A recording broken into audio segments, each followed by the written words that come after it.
열둘의 세계 안으로 이렇게 정하게 됐습니다. 이런 모임이 아니면 제가 마가복음을 이렇게 볼 수가 없을 뻔했는데 교회가 이런 일이 벌어지고 제가 성경을 다시 읽게 되면서 하나님이 제가 그동안 보지 못했던 눈을 열어주셨어요. 얼마나 감사한지 오늘 그 얘기를 좀 나누도록 하겠습니다. 마가복음 5장 21절부터 43절까지인데요.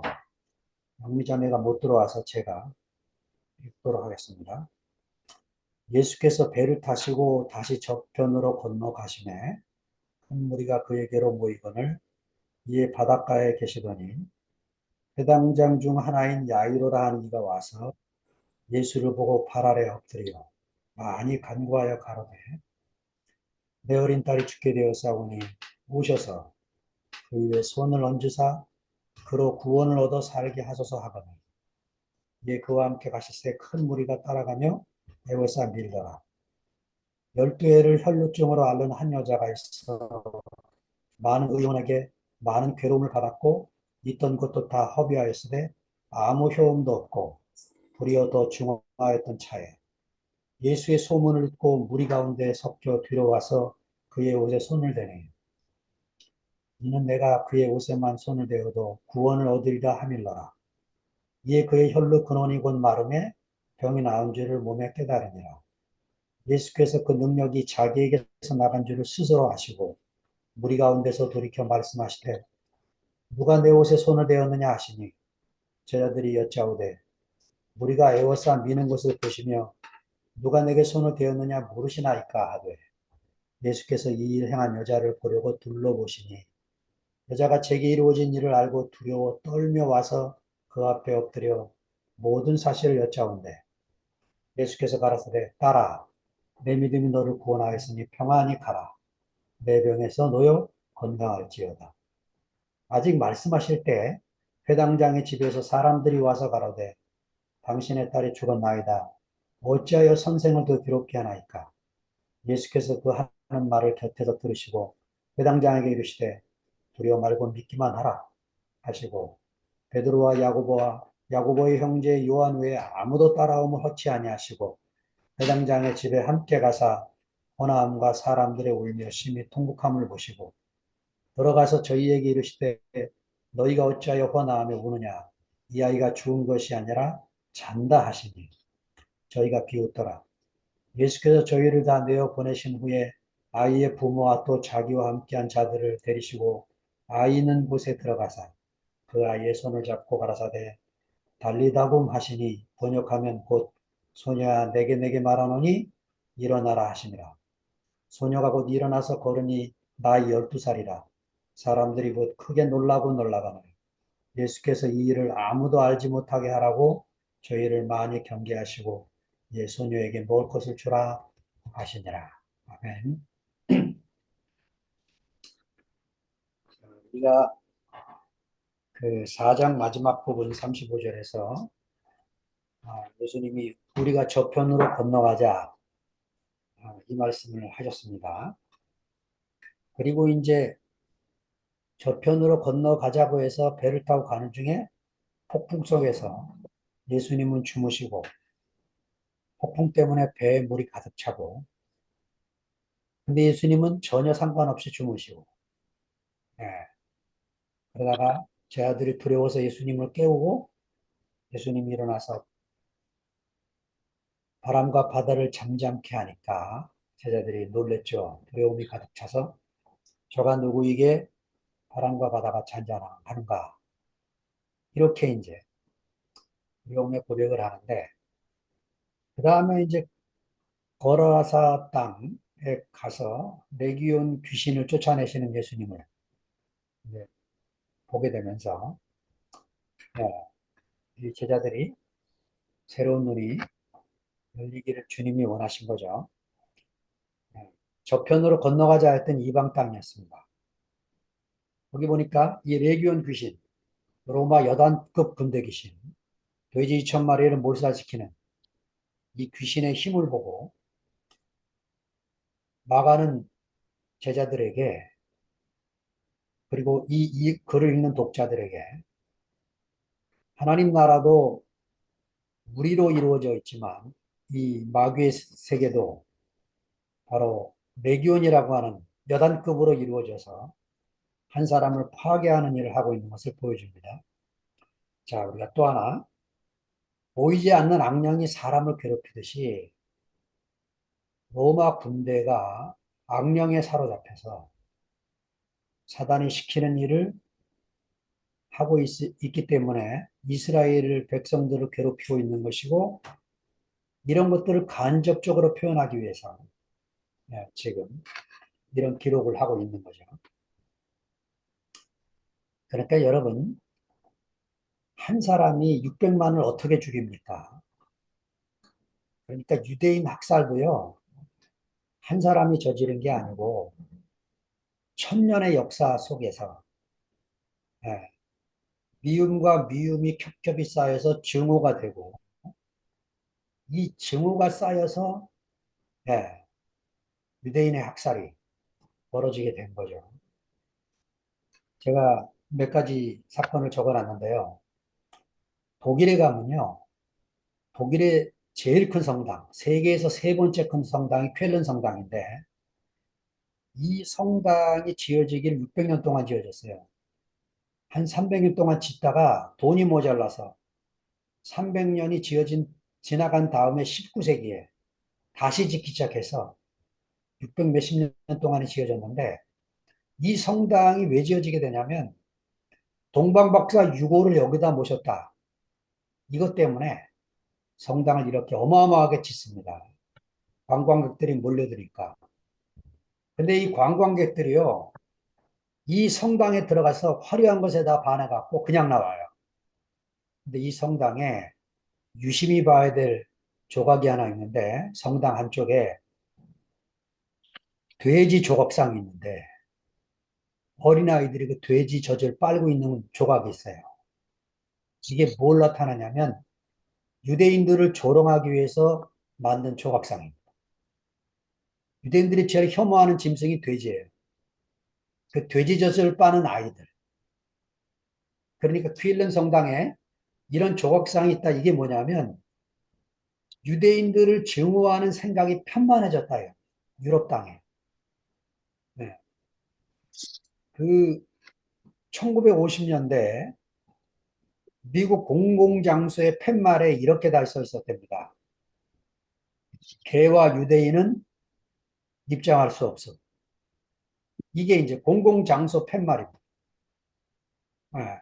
지금은 다 사라졌지만 이게 이제 유대인의 증오심이 미국 땅으로 건너와서 네, 이런 팻말을 보게 되고, 그 히틀러가요 유태인을 죽일 때에 썼던 자료가 루터의 반유태주의 논문입니다. 그 유대인과 그들의 거짓말에 대하여라는 내용에 보면 이렇게 써 있어요. 유대인들의 회당을 불태우고 그들을 죽이고 매장하고 탈무드를 빼앗아라. 그 유태인들을 비하하는 발언이 독일 사회에서 유행어처럼 번졌는데 그게 유대인 좌우라는 말입니다. 일본인들이 한국인을 비하하면서 조센징이라고 불렀듯이 유대인 좌우라고 불렀어요. 그 루터가 이렇게 글을 쓰게 된 거는 선한 사람을 괴롭히는 것은 죄가 되지만 악인을 벌하는 것은 죄가 안 된다는 거예요. 이러면서 이 논문을 인용을 하면서 어마어마한 유태인들을 죽이게 된 거죠.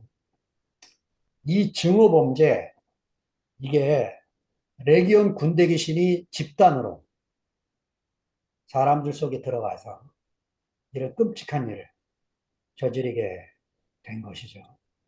아마 우크라이나와 러시아의 전쟁이 끝난 다음에 사탄이 뿌린 이 증오, 이것으로 인해서 무시무시한 역사가 또 이어지겠죠.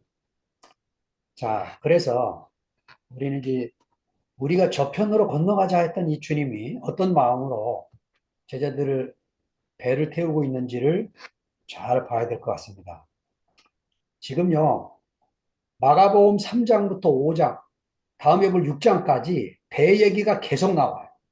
이 배는 마가가 무슨 장치를 하고 있는 겁니다. 예수의 정체성을 보여주기 위한 장치. 이게 프로이온이라고 하는 배로 등장을 하고 있는 거죠.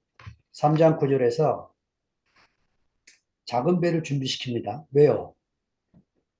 지금 사고가 나게 되면 예수 때문에 생기는 일이에요. 예? 이태원 사고가 할로윈 데이 때문에 생겼던 것처럼 예수를 만져보고 싶어하는 사람들이 벌떼같이 몰려드니까 잘못하면 예수님 자신 때문에 사람들이 다치게 생겼으니까 예수님이 제자들한테 작은 배를 준비하라고 명령하십니다. 그 다음에 4장으로 가보면 배에 떠 앉으시고 말씀하시는 광경이 나와요. 이야, 우리 한글은 얼마나 재밌는지요. 왜 마가가 이렇게 표현할까요? 배에 떠 앉으시고 육지와 바다에 경계가 없으신 분. 예, 바다 위에 배를 타신 사람들은 다 앉아있는 사람 한 명도 없어요. 다 떠있지. 서있지. 왜요? 물고기 잡고 낚시질하기 위해 서 있는 거죠. 예수님은 그 목적으로 계신 분이 아니기 때문에 바다 위에 떠 앉으셔서 계시고 계시는 거죠. 자, 그래서 5장을 가보니까 이방 지역이 나와요. 유대 지역과 이방 지역에 구별이 없으신 주님. 그리고 삶과 죽음의 경계가 없으신 주님. 이 주님을 표현하기 위해서 배라고 하는 장치를 마가 계속 쓰고 있는 거죠. 4장 35절에 30절에 배를 타고 폭풍 속으로 들어가시는데 뭡니까? 나의 세계에서 우리의 세계로, 얼음의 세계에서 물의 세계로. 그럼 냉장고에 얼음을 왜 집어넣습니까? 네, 차가운 아이스 아메리카노 먹기 위해서. 아직 하고 있습니다. 얼음이 되면 개별자로 살게 돼요. 우리가. 개별자로 살고 있는 의식. 이건 내가 얼음의 상태입니다. 아, 너는 나와 다르다. 다르다가 아니죠. 이게 지나면 틀리다가 돼요. 저는 이제 이 우리의 세계가 발견된 다음에 누가 틀리다고 말하면 금방 들어와요. 제 인식 속에. 다른 거지 틀린 게 아닙니다. 한국 사람들은 다른 거를 틀리다고 너무나 많이 말들을 해요. 우리의 세계에 들어오면 달라서 조화가 됩니다. 그건 틀린 게 아니에요. 얼음의 세계에서는 틀리지만 물의 세계에서는 조화가 되는 거죠. 자, 예수님이 또 5장 1절에 배를 타고 건너와 계셨는데 레기온 군대 귀신을 만난 거예요. 아, 그렇구나. 사단의 세계도 이렇게 물이라고 하는 집단을 이루고 있구나 하는 것을 보게 하시고 벌거벗고 예, 이 레기온 군대 귀신에 잡혀서 매장 동굴 사이를 다니면서 소리 지르고 철장으로 묶지만 예, 그거를 끊어버리고 누구도 제어할 수 없는 예, 그런 사람.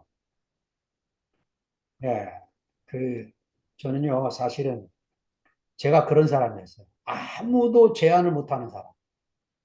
내가 옳다고 하면 누구의 말도 듣지 않는 사람. 예, 이런 세계 속에 제가 에고 속에 살던 나 속에 살던 그런 사람이었어요.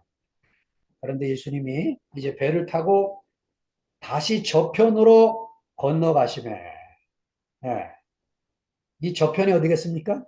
열둘 세계 안으로 우리를 이끌고 가셔서 에이스토페라 예, 미움이 없는 세계로 미움이 겹겹이 쌓여서 증오가 되기 전에 증오 범죄가 일어나기 전에 열두 제자들 속에 예, 이 사랑의 세계로 사랑의 아들의 나라로 우리의 세계 안으로 이끄시기 위해서 저편으로 가시고 가는 거죠.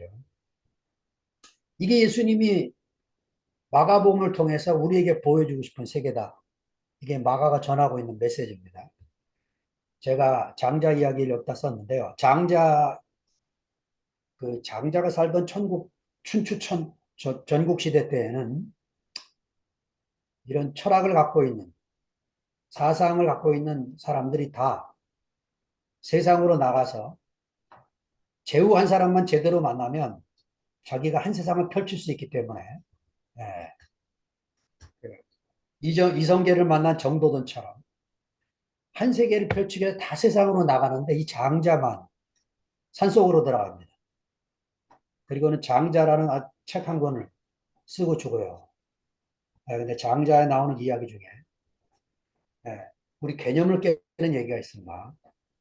문둥이 부부가 아이를 낳자마자 걱정이 되는 거예요. 그래서 불을 켰대요.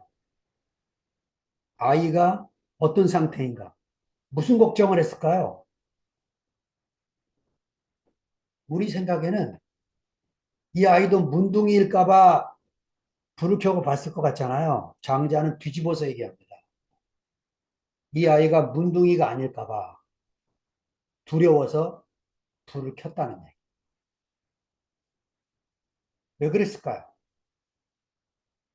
문둥이 부부는 문둥이로 사는 게 아무 문제도 아니었기 때문에.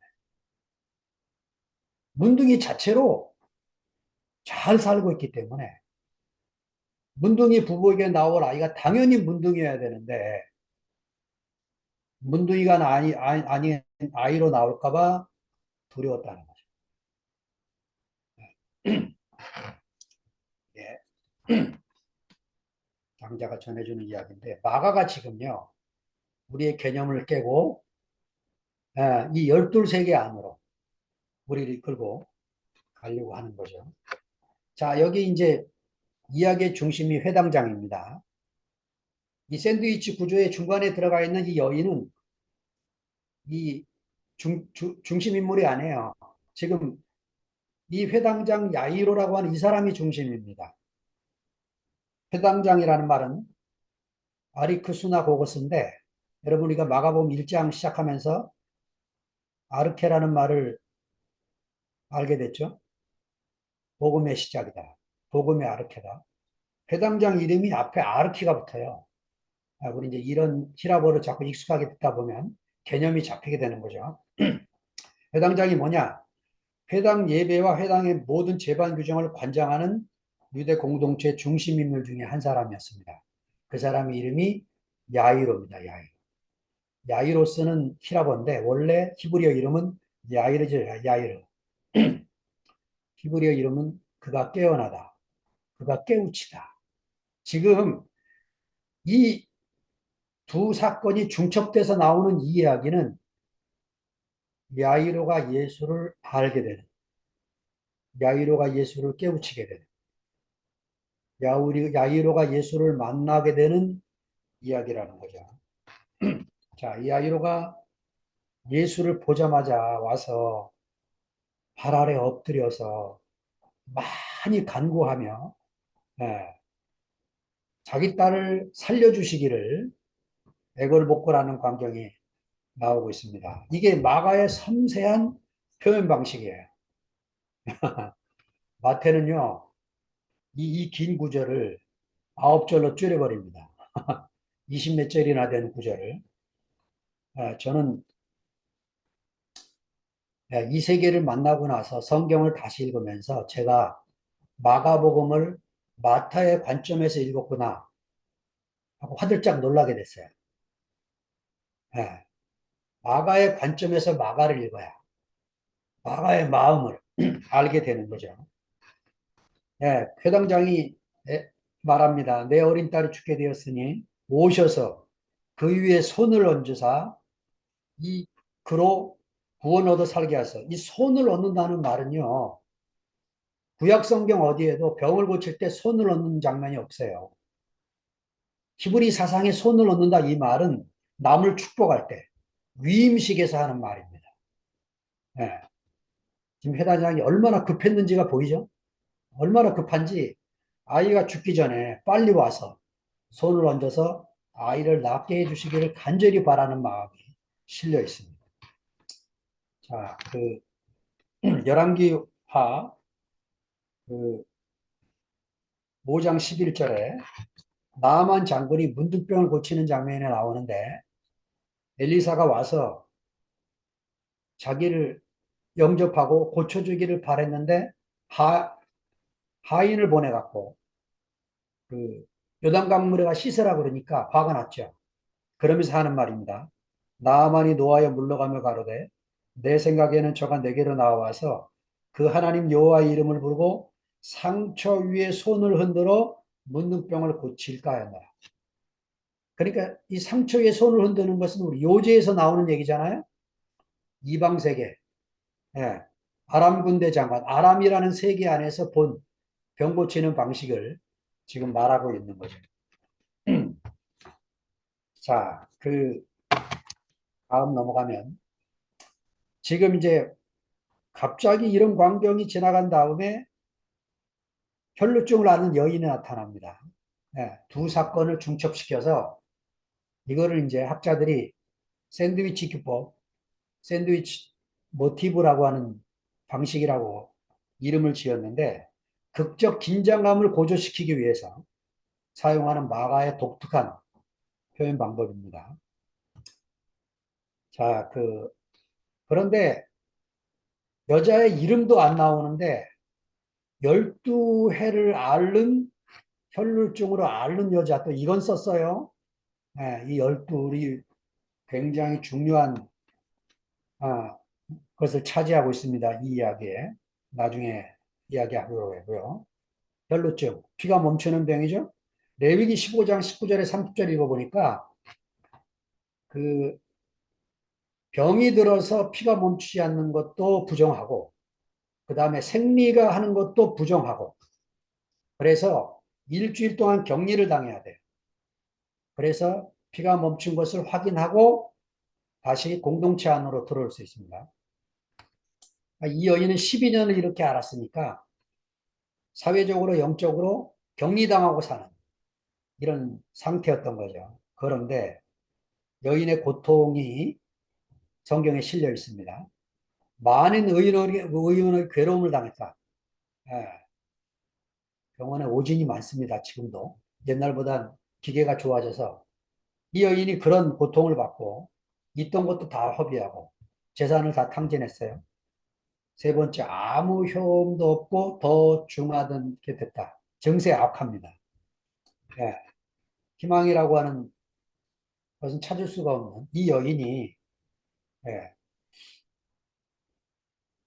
그 소문을 듣고 예수의 소문을 들었어요. 예수의 소문을. 예, 그러니까 이걸 들었다는 게 복이에요. 마가는 예, 하나님 나라에 들어가는 첫째 조건은 듣는 거라는 게 듣는 거. 아쿠오. 듣는 거라는 겁니다.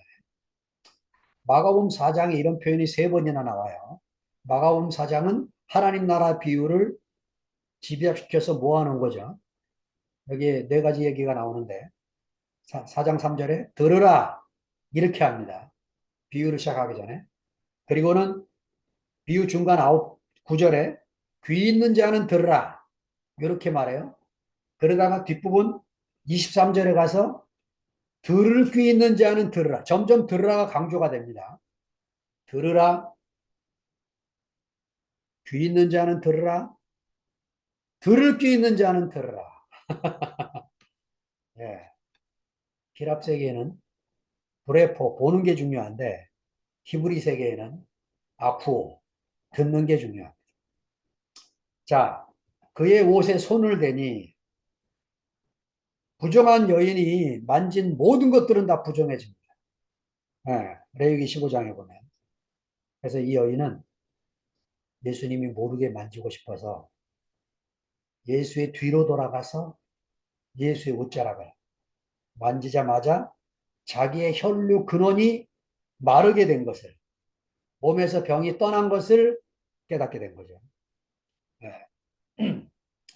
자, 우리가 교회 안에서 봅니다. 모든 인생 문제는 근원에서 해결이 되면 몸이 먼저 합니다. 몸에. 어제 한 자매가 제게 그런 간증을 했어요.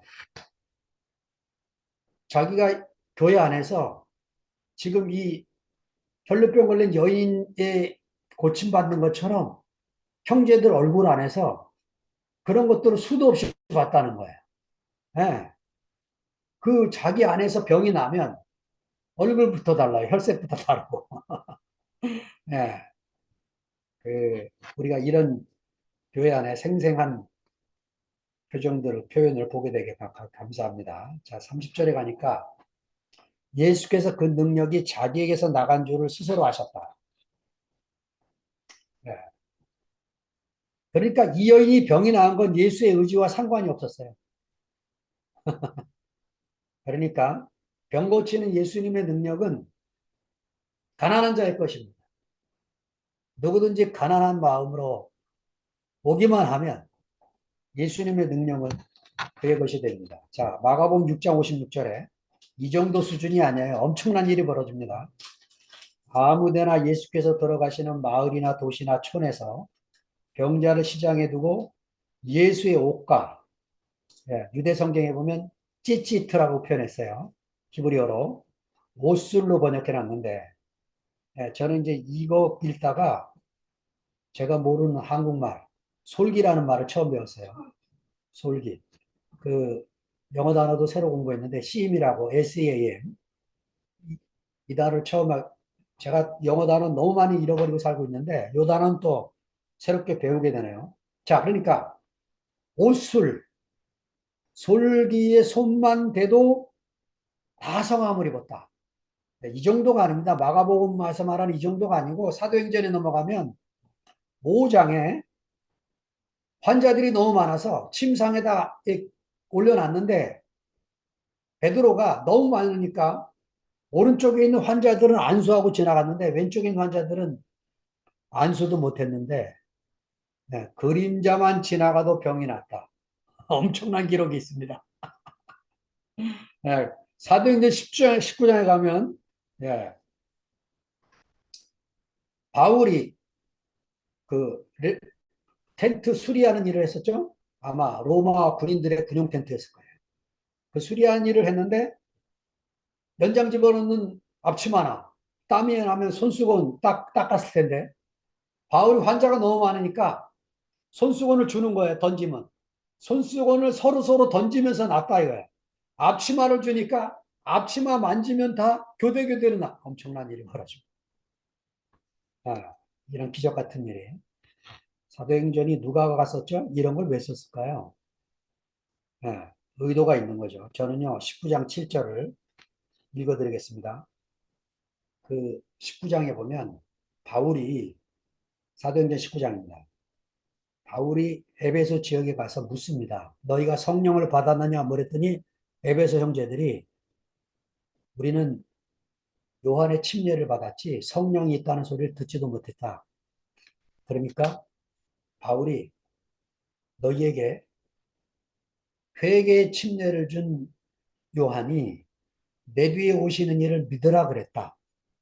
하고 그들에게 예수를 증거하고 안수하니까 성령이 그들에게 임해서 방언도 하고 예언도 했는데 거기도 숫자가 나옵니다. 12이더라. 각주에 12남자라고 나옵니다. 왜 누가가 이 사건을 기록하면서 12를 또 말할까요? 왜 이거 그냥 지나갔어요, 저는. 근데 다시 보이기 시작을 하는 거예요. 네. 자, 마지막입니다. 제가 30분만 하고 마치려고 합니다.